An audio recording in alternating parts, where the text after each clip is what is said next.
Welcome to Live on Purpose Radio with Dr. Paul Jenkins, where you will hear inspiring stories of ordinary people doing extraordinary things. Feed your mind with a regular dose of positive energy and show up for your life every day on purpose. Living on purpose means that you have a purpose and you do it intentionally. And now, here's your host, Dr. Paul.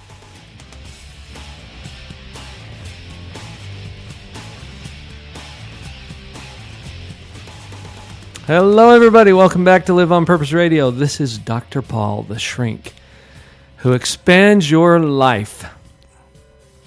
And I'm joined today by my good friend, Steve Bauter. Say hello, Steve.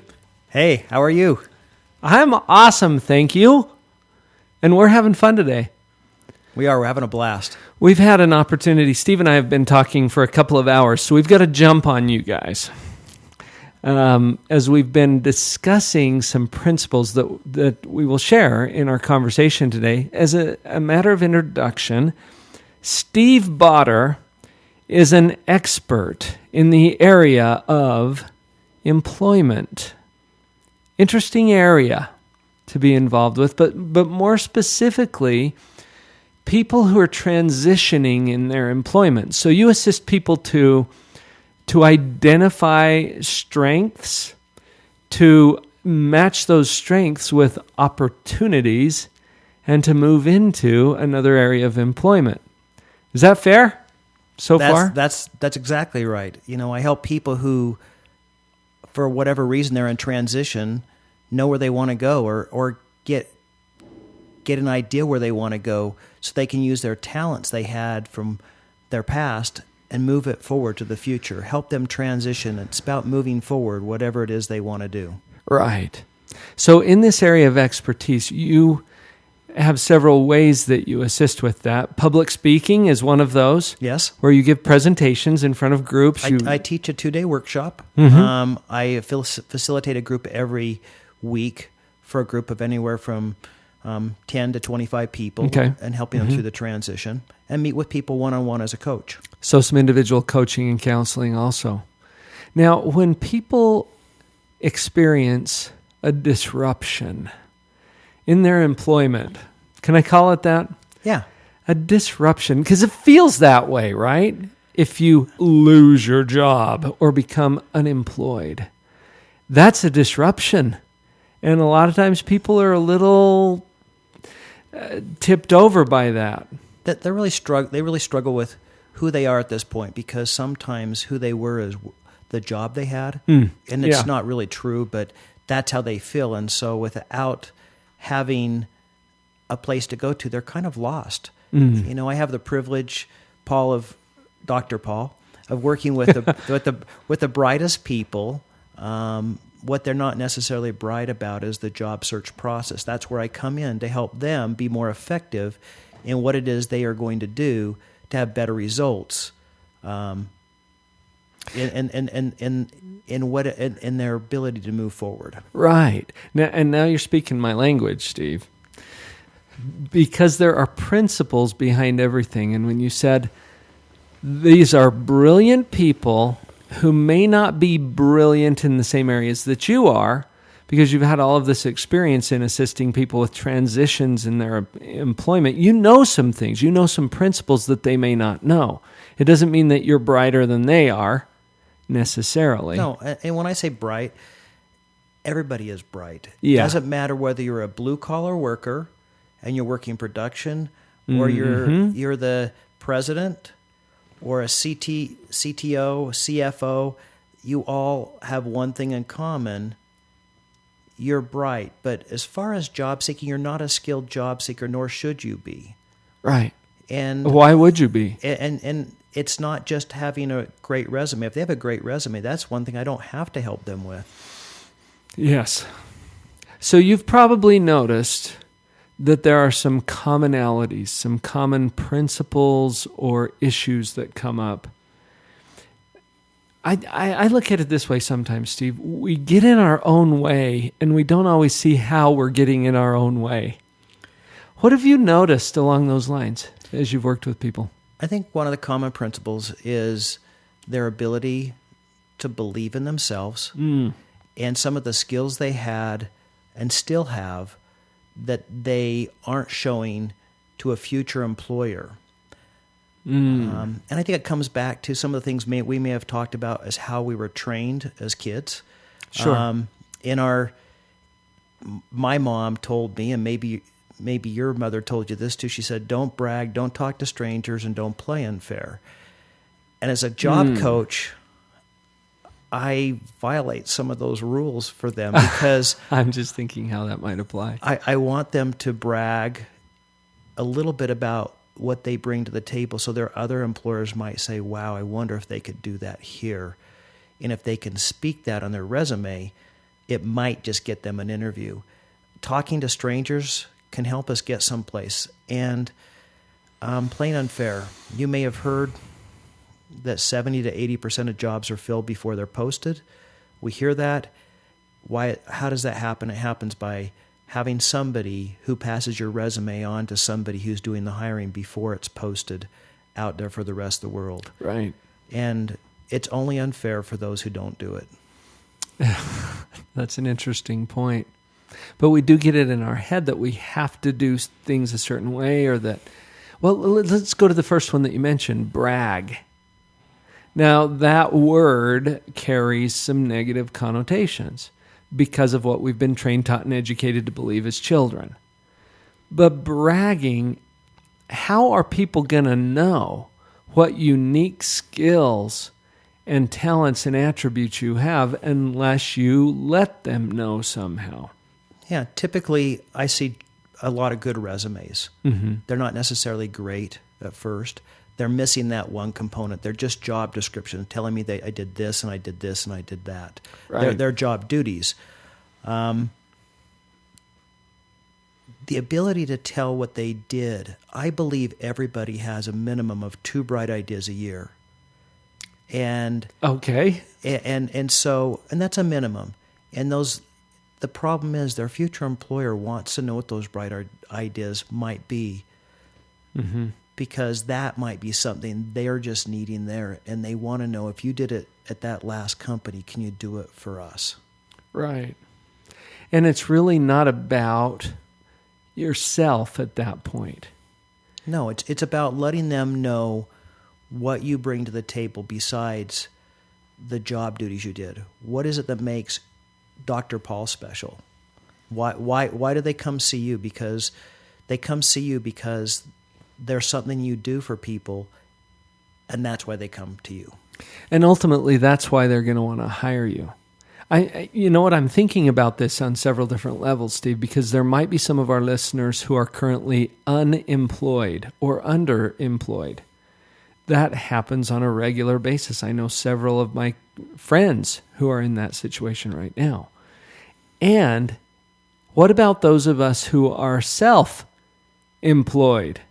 What does that have to do with that? Well, we're still working for someone else in terms of creating value for other people, because that's the only thing that gives you an economic reason to have a job. Does that sound accurate so far? One of the things people say, Steve, I was just doing my job. Uh-huh. And that's true, but they did it. It was what they did that made the difference. And they, without somebody else knowing that, they're just a piece of paper that looks like a bunch of job duties, and it's where something speaks up and says, I did something significant that you need to know about. It might have value to you. Mm-hmm. And how would they know that? They write a job description that spells out what they're looking for. The question is, do they know what story they have that they need to hear? They can just tell a glimpse, the result that says, wow, I need to hear that story. I need to have Dr. Paul come and sit with me, because I don't know if he can do that here, but I definitely need to meet him. He gets an interview because his resume popped for me. Mm-hmm. There's a careful balance here. When you mentioned the bragging thing, it got my mind spinning. Okay, so I'm just going to roll with it a little bit. It's revealing what strengths and talents you bring to the picture, but it's not about you.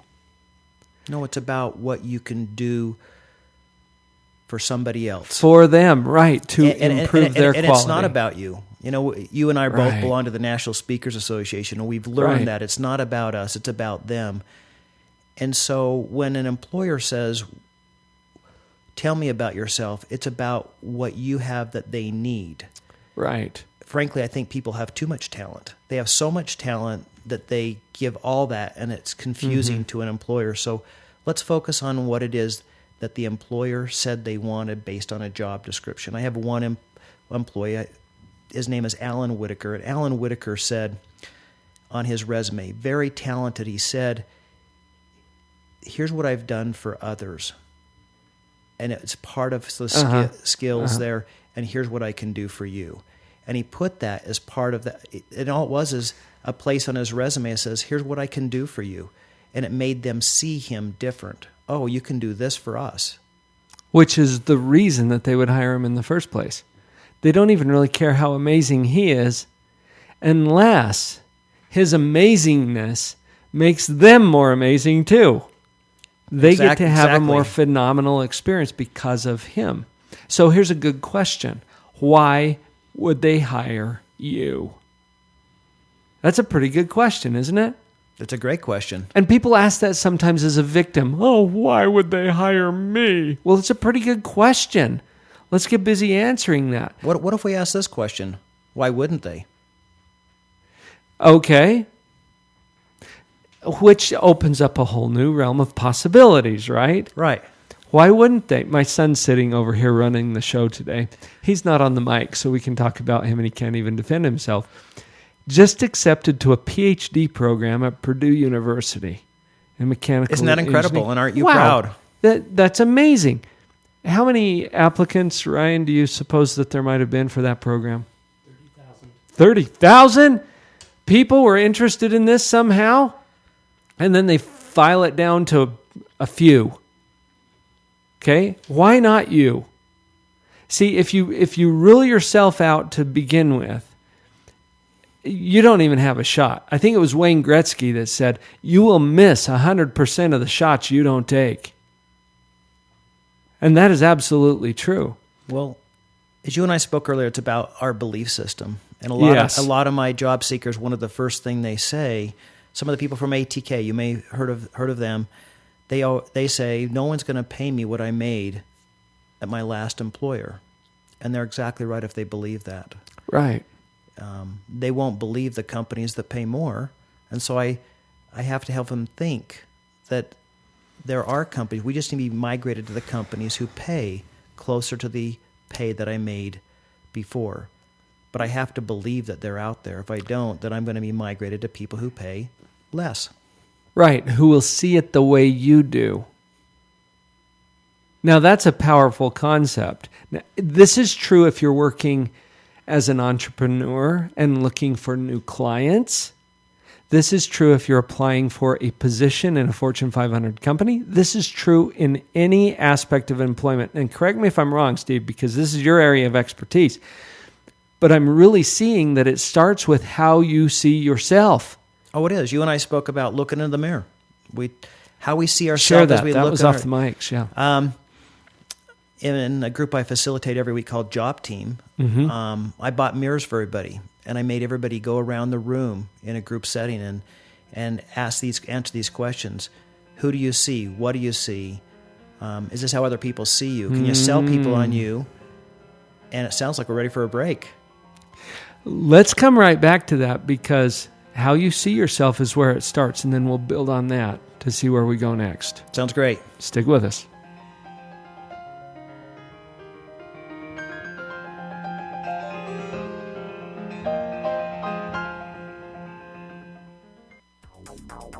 Hi, my name is Chris Crone, and thank you for listening to Live on Purpose Radio. I became financially independent, starting from nothing, by the age of 26. My purpose is to financially liberate the captive. Are you searching for a realistic, proven system in real estate to create enough residual income to retire or fund your dreams? I invite you to learn about a passive, turnkey, proven system and approach to real estate where my team of 200 experts can do all the heavy lifting to create the freedom you're searching for. Visit www.liveonpurpose.strongbrook.com to get a free copy of my book, The Straight Path to Real Estate Wealth. Just enter the code FREE at www.liveonpurpose.strongbrook.com.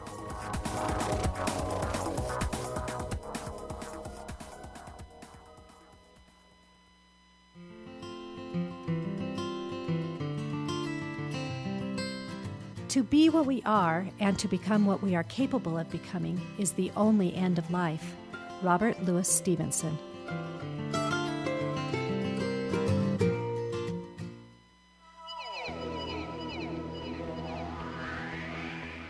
Thank you for listening to Live on Purpose Radio. We're so glad to have you here. Please come by the website, drpauljenkins.com, spelled with a D-R, drpauljenkins.com. On the website, you'll have an opportunity to receive a free download. And while you're there, make sure you click on the social media icons. Come over to Facebook, where we will be posting these episodes as well as our YouTube videos and other content and announcements for you to share. Please like us, comment, subscribe, join the conversation. We're happy to have you with us here at Live on Purpose Radio. Let's all support each other to live on purpose.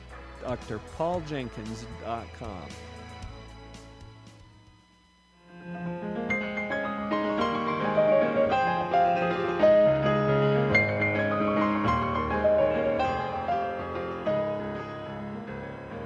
So just before the break, Steve, you started introducing this exercise that you do sometimes with a mirror, and how awkward that is for some people to really take a look at yourself.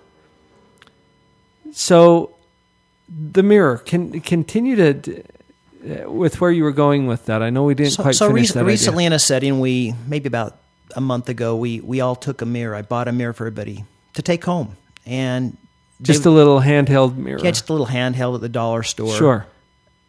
And when they looked in the mirror, I asked them questions. Okay. Who do you see? What do you see? Is this how other people see you? Can you sell others on yourself? Can you sell you on yourself? Those questions were in the back. We put a label on the back of each of those mirrors. Okay. The most amazing thing, I had a person who was a high-level IT professional, and this is his second time in transition. And he says, I'm struggling with my confidence level at times. I'm not as confident as I used to be. So looking in the mirror, he sees He's broken, defeated, or maybe just not the strength he used to have in his confidence. Diminished somehow. And then we had one person, Judy. I love Judy. She says, wait a sec, can't we tell what we see? Oh, about him? About him. Yeah. You know, we are truly blessed. I couldn't have written that. And she said, we see Alan here. We can't believe that Alan's the most talented person we've met. Here, and she's holding her hand way up high. Way up high. Yeah. And we went around the room that day. And what I learned, Paul, is how people see us is not how we see ourselves. They see us so much higher than we see ourselves. If everybody could just see that people see them higher, how much more effective would they be in their job search or in their personal life? Yeah. You know what, Steve, you just triggered something for me. My daughter shared this with me just a few days ago. She was watching a presentation on YouTube, and I was looking over her shoulder a little bit, and I got really drawn into it. It's called, if you want to find this, folks, go to YouTube and type in Dove Real Beauty Sketches. Dove Real Beauty Sketches. Here's what they did, Steve. They brought in a police sketch artist. Okay, now these guys are trained to draw a sketch of a person based only on a verbal description from a witness. Okay, so here's this sketch artist now, and then they'd bring in women to describe themselves. He didn't get to see them. They're behind a curtain. Oh, okay? wow. to describe themselves, and he would say, tell me about your eyes. Tell me about your nose. Tell me about your face. Tell me about your hair. And based on their description, he would sketch them.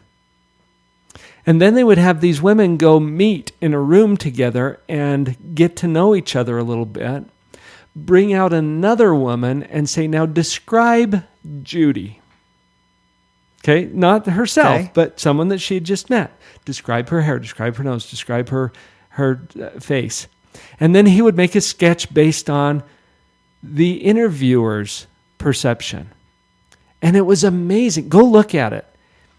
It's amazing to see the difference in the sketches.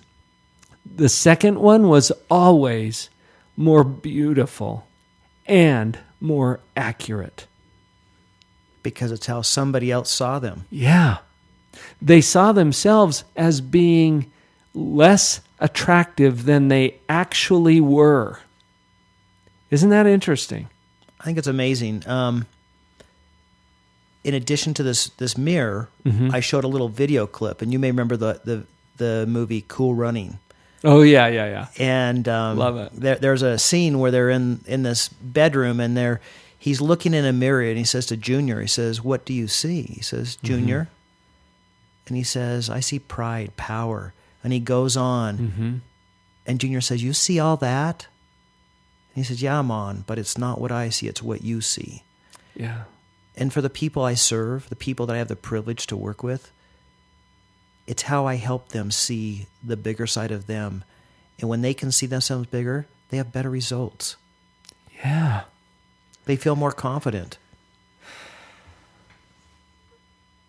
You're taking a bold stand here, Steve. It's difficult because I have to be blunt and tell them what I see, but I have to do it in a way that they feel comfortable, that they're able to say, you know what, They're able to hear it. I really am that.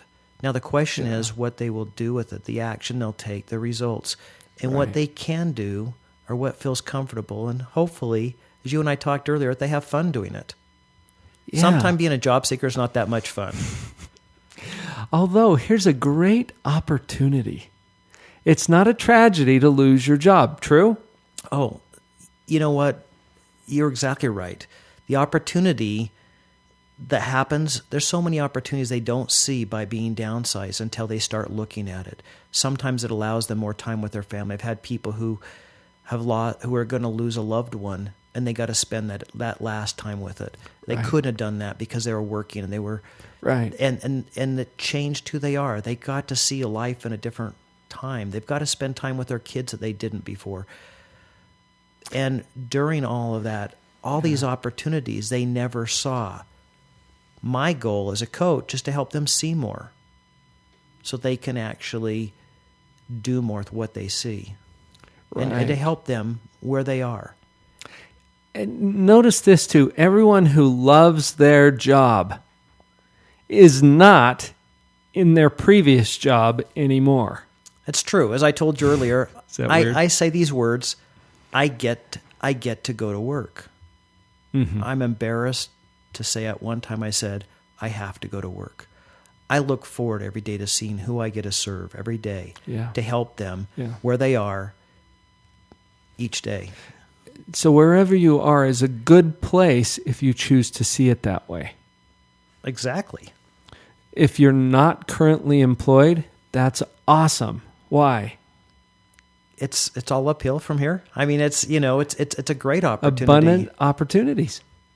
Yeah, that you wouldn't have if you were currently employed. We tend to focus on the negative. As you and I talked before about when we evaluate, we can evaluate things negatively or positively, and it's how we evaluate it. I love the people who come into my office and they have a smile. They're just a natural smiling person. Right. And I compliment them every time. I say, that's going to serve you really well. Yeah. And the people who don't smile, sometimes I just say, you know what? Just smile. There. That's going to help you. So can we hone this down to some fairly practical steps that people might be able to take? Let's make it simple. Because this is fairly philosophical at the moment, but we're saying, okay, if you want to make this transition in the best way possible, first, take a look at how you're viewing yourself. Become aware of it. What do you see when you look in the mirror? And sometimes you need a friend. You need somebody who sees you different, because right now, because of your current circumstances, who you see, like with the sketch with this dove, I'm dying to see this. You're gonna love it, Steve. You'll use it in your trainings, I'm sure. But just like the dove video we're talking about, how they see themselves, until they see themselves different, they're going to stay in that spot. Yeah. And they need somebody, whether it's a close friend, whether it's a spouse, whether it's a coach. Mm-hmm. And we have coaches all around us. I mean, you coached me today. You schooled me on a bunch of different things. And they're people, but then part of it is every day we need to look in the mirror. So hopefully as a nugget here, one thing is, how do we look at ourselves? What do we say to ourselves every day when we look in the mirror? I have one client, Audrey, and I told Audrey, I said, every day when you look in the mirror, you need to say, I'm worth it. I'm worth it. And that's where it starts. Yeah. It's okay also, as you talked about coaches, consultants, you coach people on a regular basis, both individually and as groups when you make your presentations. When you, and I've noticed this about you, Steve, you have a gift or an ability to see people for who they are and maybe see past some of the things that are getting in their way. Yeah, I told you earlier that I had an administrative assistant said, just because they don't do what we want them to do, we don't love them any less. Right. And I have to look past that, because if not, I'm not able to help them move forward, because my goal is to help them. My goal is not to critique them, unless I'm critiquing maybe their interview skills or telling, what do you think about this? How does this sound? The opinion that those who are close to you have may well be more valid than your own perception. Let's just be open to that. So if you have a coach like Steve or myself who tells you, hey, you're amazing, you've got some beautiful gifts and talents that are going to make a huge difference for people in this world, don't be too quick to discount that and shrug it off, because sometimes other people see it more clearly than you do. Be open to receive that with gratitude. Receiving is one of the biggest problems I see people have. They're good givers, but for them to actually let people help them is very difficult. My view is to let everybody help me, to put together an army of people who want to help me. My goal is to come out of my comfort zone and to let people know that I need their help, and to teach them what it is that I need so that they can be part of my solution. Right. They want to help me. They just don't know how. Receiving. Speaking of receiving, if you have resonated with what Steve's talking about here today, or think that maybe he could assist you and you're willing to receive that assistance, Steve can be reached primarily through email. Would that be a good way for people to reach you? That's one way. Email's not my best form of communication, but that'd be a start. Okay. And I've got your email right here. Make sure that this is right. Steve Bauter, spelled B-A-U-T-E-R. It's like water with a B and then an extra U. Now I'm confusing it. Steve Bauter at gmail.com. Is that correct? That's correct. Okay, and then you said that people might be able to call you as well. Did you want to share a number for them to call you? Yeah, my cell numbers are code 801-814-7700. 814-7700 with an 801 prefix. Correct. And that is your cell phone, so they can text you as well. Yes. Wonderful. I mentioned that, Steve, because I like to receive texts. It's one of the easiest ways for people to get a quick response from me. When you have the speak to text, it's even better. Pretty awesome. Yeah. So you'd be available or willing to do individual consultations, to chat with people, or to speak for groups, especially if there are some employment and transition issues that are being addressed. I would. And depending on where they are, I might plug them in with somebody in their local area that might help them get help. We've got to move further along. We've got great Beautiful. people in the marketplace here in Utah to help them. The question is, they need to step in there and say, "Hey, I need help." Yeah, and be willing to receive it. Yeah, there is an abundance of opportunity, and people like Steve can help get you connected with those opportunities that are out there. It starts with how you see yourself. See yourself more truthfully, so that you can get out of your own way and you can move forward to create those opportunities and have a phenomenal experience. And have fun while you're doing it. Oh, yeah. Have a blast. I mean, the better you do this, the more you do it, the better you get. And the funner it is. Yeah. And then you can share that with others as well. I think that's sure. what it means to live on purpose. Would you agree? Yeah. Awesome. Let's go do just that. Live on purpose.